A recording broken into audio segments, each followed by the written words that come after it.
என்ன பிரச்சனை உனக்கு? அடிக்கடி கார்பரேஷன்ல இருந்து வந்து என்னோட சின்ன கடைய காலி பண்ண சொல்லி டார்ச்சர் பண்றாங்க மேடம். நானும் ரொம்ப வருஷம் ஜெயில இருந்து திருந்தி வெளியே வந்து இப்பதான் ஒரு பிசினஸ் ஒன்று ஆரம்பிச்சிருக்கேன். என்னால யாருக்கு எந்த பிரச்சனையும் வராது மேடம். கடையும் என்னோட சொந்த இடத்துல தான் இருக்கு. அப்படி இருக்கும்போது யாரோ வக்கரம் பிடிச்சவங்க, வன்மம் பிடிச்சவங்க என் பொழப்ப கெடுக்கிறதுக்குன்னே என் மேல கம்ப்ளைண்ட் கொடுத்துருக்காங்க மேடம். ஆமா மேடம்.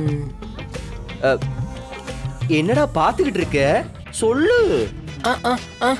மேடம் மேடம், ஆமா மேடம், எங்க கடையை காலி பண்றதுக்கு யாரோ திட்டம் போட்டு வேலை பார்க்கறாங்க மேடம். அந்த மாதிரி தீய சக்திகள் கிட்ட இருந்து நீங்க உங்களால முடியும், நீங்க தான் எங்களை காப்பாத்தி கொடுக்கணும். விடே அந்த பேப்பர் கூடா. மேடம் பேப்பர்ஸ் எல்லாம் கரெக்டா இருக்கு. ஐயோ madam, sorry madam, sorry sorry sorry madam.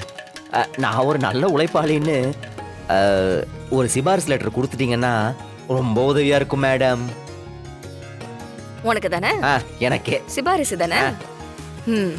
அத பண்ணிட்டு தான் இப்ப நான் மறுவேலையே பாப்பேன். ரொம்ப தேங்க்ஸ் மேடம். மரியாதையா வெளியில போ. இல்ல திரும்பவும் நீ வந்த இடத்துக்கே போக வேண்டியதாயிடும். ஓ மை காட், என்ன மேடம், ஒரு தனி மனுஷன் அவன் பிசினஸ் பண்ணா அவனை ஊக்குவிக்க சொல்லி கவர்மெண்டே பிரச்சாரம் பண்ணிக்கிட்டு இருக்கு. அந்த கவர்மெண்டோட அங்கமா இருக்கிற நீங்க என்ன இப்படி டிமோட்டிவேட் பண்றீங்களே, இது நல்லாவா இருக்கு? அழுவாத்தால எனக்கு அழுவ வருது. இதுக்கு மேல இருந்து அடிப்பா?